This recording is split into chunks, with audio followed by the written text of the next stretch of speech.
One coming around, it looks like another one coming around. It looks like another one coming around. So the square root's gotta get down, bust it. Yo, I wrote this basement, never tunnels type portion, just to accompany some audio distortion. Bust a popcorn, dropping off my cassette and bust a kid crumbs. How you feel? I'm feeling blessed, yeah, man. The square roots be the setters of examples. Find a rhythm in the static of your samples, making you move to the groove as we soothe the ear of the listener.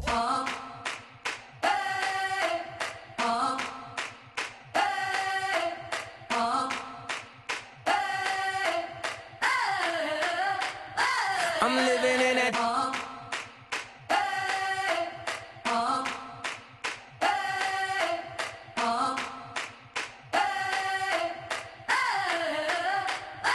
I'm living in it. Creativity is like that one kid in the classroom that doesn't fit in. They are not poorly behaved, nor are they intellectually challenged. They just sit there, waiting to be asked but always forgotten. Some days you will pair them with another student, thinking that it will solve the problem, yet the chemistry doesn't seem right. But you know that behind that blank expression and submissive attitude, there is a potential for endless possibilities, different perspectives and directions, yet the things that you utilize fall by the wayside of class dynamics, attention to detail, and plain miscommunication. And that seems to be the problem with creativity. Akara's approach to creativity is not dissimilar to what we have just mentioned. They have chosen to pair creativity with critical thinking, and have provided us with documents that convey this comprehensively. Now, people will argue that they should be compared together as both require high-level thinking. Both require students to work outside their necessary means to achieve a goal. But should they actually be classified together? Critical thinking requires a model and students learn by imitation. But in creativity, any forms of models for students then become limitations. Taking a look at the implications and possible implementations for creativity. Creativity, according to Robinson, is about producing an idea, product, performance, or way of doing something that is both novel and appropriate. Its importance of fostering students' growth can be divided into three categories. A. Individuals, B. Society, and C. The economy.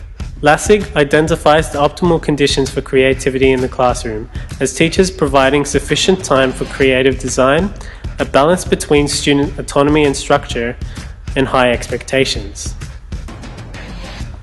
Given our current educational and political climate in these last few years, there's been a shift from state syllabi to one national curriculum. Akara has attempted to implement critical and creative thinking as a program, quote, that sits outside the subject-based curriculum.